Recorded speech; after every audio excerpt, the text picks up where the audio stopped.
तो क्या आप भी प्रेम के चक्कर में भटक रहे हो दर बदर और आपको ये नहीं समझ आ रहा है कि आपके जीवन में क्या प्रेम विवाह है या नहीं, या फिर यूं ही आप समय व्यर्थ कर रहे हो, कोई रास्ते नहीं समझ आ रहे हैं, आपको कुछ समझ नहीं आ रहा कि किस तरह आप अपने प्रेम के साथी को बना सकते हो जीवन भर का साथी। क्या आपकी कुंडली में प्रेम विवाह के योग हैं भी या नहीं? किस तरह हम पहचानें अपनी कुंडली में प्रेम विवाह के योग, या फिर ऐसे कौन से उपाय करें कि हमारा जो प्रेम है वो प्रेम नहीं प्रेम विवाह में आपका तब्दील हो जाए। तो यही सब जानकारियां आज मैं आपको देने वाला हूं।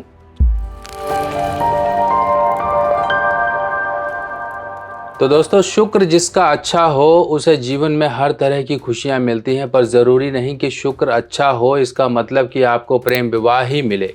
पर कुछ फैक्टर्स ऐसे होते हैं, ज्योतिषीय कारण, जिनके कारण व्यक्ति जीवन में प्रेम विवाह नहीं कर पाता है, कर भी ले तो वो चल नहीं पाता है, या फिर प्रेम विवाह करने में उसके जीवन में न जाने कहाँ कहाँ से कौन कौन सी दिक्कतें आती हैं।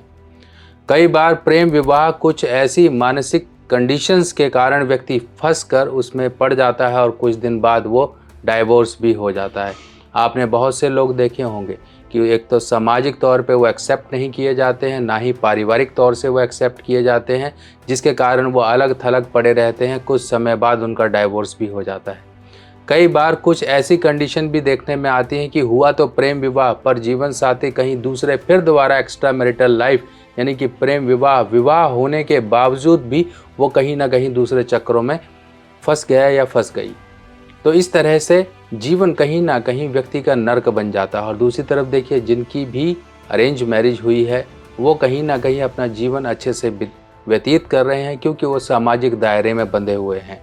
पर जहाँ पर लव मैरिज आ जाती है वहाँ पर कुछ सामाजिक बंधन और दायरे टूट से जाते हैं, और यही सामाजिक और बंधन और दायरे किसे नहीं तोड़ने चाहिए, इस बात का सबसे पहले अपने दिमाग में आप ख्याल रखें।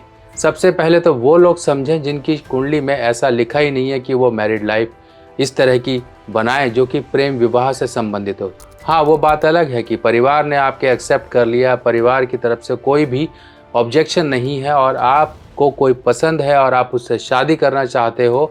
अगर किसी प्रकार की बंदिशें नहीं हैं तो आप उसको प्रेम विवाह में कन्वर्ट मत करें, यानी कि प्रेम विवाह ना समझे। वो प्रेम विवाह नहीं होगा, वो एक तरह से अरेंज मैरिज होगी। तो सबसे पहला नियम, किसको थोड़ा संभलना है। देखिए, ये जो डगर है ना, बहुत ही कांटों भरी है। ये जो जीवन की डगर है कांटों भरी है। अगर जरा सा भी पैर इधर का उधर हुआ तो कांटा आपके पैर में चुभ जाएगा, और ये चुभन आपको जीवन भर परेशान कर सकती है।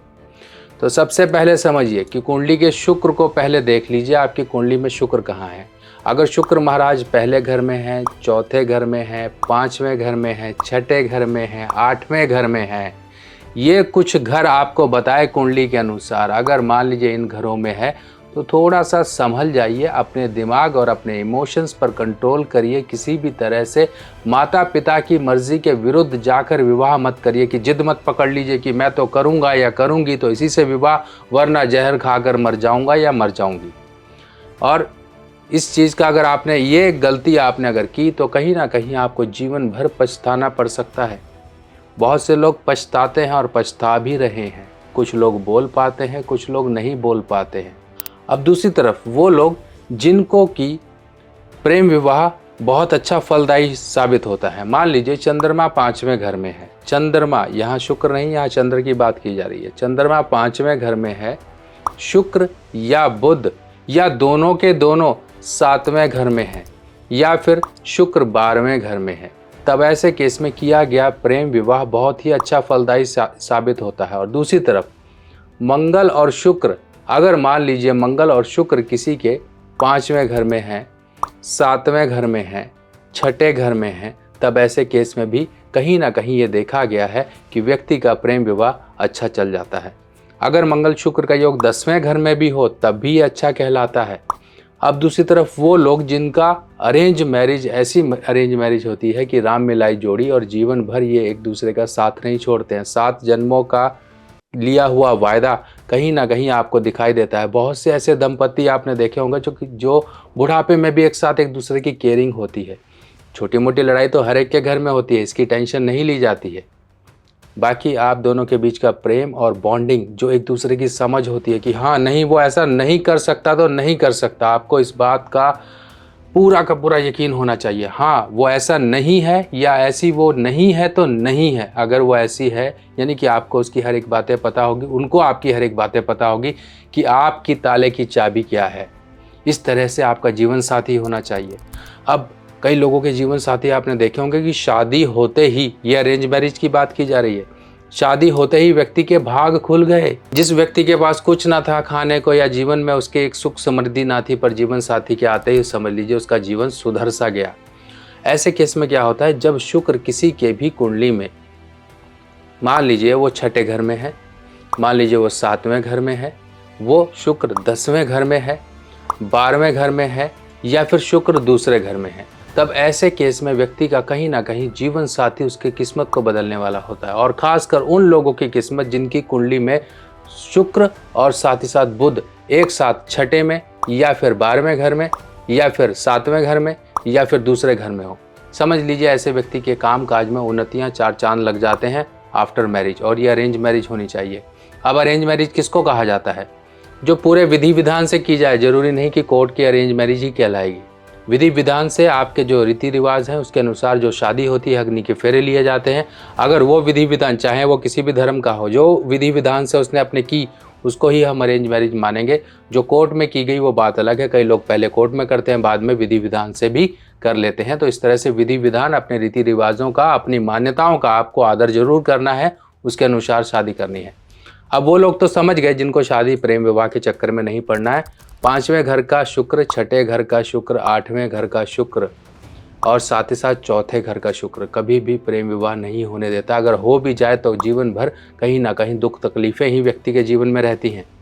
अब वो लोग जो प्रेम विवाह, आप समझ गए हैं कि हाँ और तरह से प्रेम होता है, जरूरी नहीं कि विवाह। कई लोग तो ये चाहते हैं कि जो भी हो, चाहे अगर लड़का है तो वो लड़की का अट्रैक्शन चाहता है, लड़की है तो लड़के का अट्रैक्शन चाहती है। किसी तरह से वो अट्रैक्शन बना रहे, लोगों के बीच में एक स्नेह बना रहे, क्योंकि ये अट्रैक्शन ही एक ऐसा फैक्टर है, अगर आपको नहीं मिलता है तो आपके दिमाग में हमेशा ये चलता रहता है कि यार मुझे कोई भाव ही नहीं देता, मैं इतना सुंदर हूँ या उतनी सुंदर हूँ, मैं इतना हैंडसम हूँ, मैं इतनी अच्छी दिखती हूँ, फिर भी मुझे कोई नहीं पूछता, मेरी कोई तारीफ़ नहीं करता। अब ये तारीफ़ है, आपका एक व्यक्तित्व कहीं ना कहीं लोगों के सामने खूबसूरत नज़र आए, आपका एक बोलचाल, आपका पहनावा, आपका एक पूरा आउटलुक कहीं ना कहीं खूबसूरत नज़र आए, इसके लिए शुक्र को मजबूत करना बेहद ज़रूरी है। जब भी शुक्र किसी की कुंडली में पहले भाव में हो, तब ये कहीं ना कहीं व्यक्ति की खूबसूरती को ख़राब कर देता है। 8वें घर का शुक्र कहीं ना कहीं खूबसूरती को ख़राब कर देता है। और ख़ासकर शुक्र केतु का योग कहीं ना कहीं व्यक्ति की एक जो खूबसूरती है, एक मासूमियत है, उसको कहीं ना कहीं ख़राब कर देता है। अब शुक्र को मजबूत करने के लिए बहुत से उपाय हैं। कई लोग ओपल पहनते हैं, कई लोग जरकन पहनते हैं। अगर आप गाय की सेवा करते हो तो इससे बेहतर कोई उपाय नहीं है। और अगर आपकी विवाह हो चुका है या आप प्रेम विवाह करना चाहते हो तो एक काम ज़रूर करिए, अपने जीवन साथी को इस तरह से आप चांदी में एक इस तरह से आप डायमंड बनवा के ज़रूर पहनाएं। ये डायमंड नहीं है, क्योंकि इतना बड़ा डायमंड तो काफ़ी कॉस्टली हो जाता है। इसलिए आपका अगर बजट नहीं है तो आप इस तरह से मोजोनाइट डायमंड, इसे मोजोनाइट बोलते हैं, चांदी में बनवा के रिंग, लॉकेट, कान के इयररिंग्स या फिर किसी तरह से अंगूठी को, आप अगर अंगूठी लेना चाहते हैं तो मध्यमा उंगली, बीच की उंगली में इसको पहना जाएगा। तो ये है वो शुक्र का रतन जो आपके कहीं ना कहीं जीवन में चल रहे हर तरह की खुशियों को बढ़ाने का काम करेगा। अगर आप प्रेम विवाह या किसी भी तरह से जीवन में किसी भी तरह के प्रेम से वंचित हो तो वो वंचित आपका अब नहीं रहेगा। आपके शुक्र अच्छे होंगे, और जब शुक्र अच्छे होंगे हर तरह की खुशियाँ आपको मिलेगी। ज़रूरी नहीं कि ये शुक्र प्रेम ही देता है, हर तरह की खुशियों का कारक भी शुक्र है। वैवाहिक जीवन की खुशियाँ, धन, सुख, समृद्धि, वैभव, आपकी एक इम्प्रेसिवनेस, कितना आप इम्प्रेस करते हो, इन सब को शुक्र से देखा जाता है। और अगर आपकी कुंडली के अनुसार शुक्र आपको अच्छा फल नहीं दे रहा है तो आप इस तरह से जरकन और गाय की सेवा कैसे करोगे? उसको हरा चारा दे सकते हो, या फिर ज्वार मार्केट में मिलने वाली इस तरह से, देखिए बीज भंडार पे मिल सकती है, या फिर जो फ्लोर मिल होती है, आटा चक्की होती है, वहाँ से मिल जाएगी। लाल रंग की ज्वार आपने ज़रूर गाय को देनी है। शुक्रवार नियम बना लीजिए, देखिए आपका शुक्र कैसे बढ़िया होता है। बाकी देखिए प्रेम हर तरफ से है, ज़रूरी नहीं कि आप उसको बांध कर ही अपने तक रख सकें। प्रेम को करने के बहुत तरीके हैं, और प्रेम आपकी आंखों में होना चाहिए, आपके दिल में होना चाहिए। आपके जीवन में इसी तरह प्रेम स्नेह बढ़ता रहे, मैं यही आशा और कामना करता हूँ। आपके लिए होली पोटली का आयोजन किया गया है। ये होली पोटली आपको आपके जीवन में चल रही अनेकों समस्याओं का निवारण दिलाएगी और आपको जीवन में दिलाएगी एक प्रोटेक्शन। ऐसी प्रोटेक्शन जो कि बुरी नज़र, ऊपरी हवा या फिर किसी ऐसी बुरी शक्ति का आपके जीवन में प्रभाव आ गया है, उन सबको निकाल बाहर करेगी। होलिका दहन वाले दिन आपको ये पोटली से उपाय करना है और प्रत्येक परिवार के मेंबर के अनुसार आप एक एक पोटली मंगा लीजिए, क्योंकि ये सिद्ध की हुई पोटली हैं और स्पेशल होलिका दहन वाले दिन इनका उपाय होता है। और ये पोटलियाँ आपके लिए शुभ मुहूर्त में बनाई गई हैं ताकि आप होलिका दहन का अपना उपाय करके अपने परिवार को प्रोटेक्शन दे सको। और अगर जीवन में कोई परेशानियाँ, तंत्र, बाधा, नज़र दोष है, किसी भी तरह की परेशानियाँ, चाहे आपके कामकाज पे, चाहे आपके जीवन पे, चाहे आपके परिवार पे, किसी के ऊपर भी चल रही है, तो उनके सिर से उतारा करके इस होलिका पोटली को आप अग्नि में दहन करके आइए और आपको इस होलिका पोटली से अनेकों लाभ मिलेंगे। एक बार किया गया यह छोटा सा उपाय आपको बहुत बड़े राहत में लेकर आ जाएगा, आपके जीवन में चल रही परेशानियों को दूर करेगा। तो ऑर्डर करने के लिए आप व्हाट्सएप नंबर पर अपना डिटेल भेज के, एड्रेस वगैरह भेज कर आप इसे मंगा सकते हैं। थोड़ी मात्रा में हमारे पास पोटली है, तो जितना जल्दी हो सके आप टाइम से मंगा के अपने उपाय को करें। बाकी मिलते हैं नई जानकारी के साथ नई वीडियो में, तब तक के लिए आज्ञा दीजिए। नमस्कार।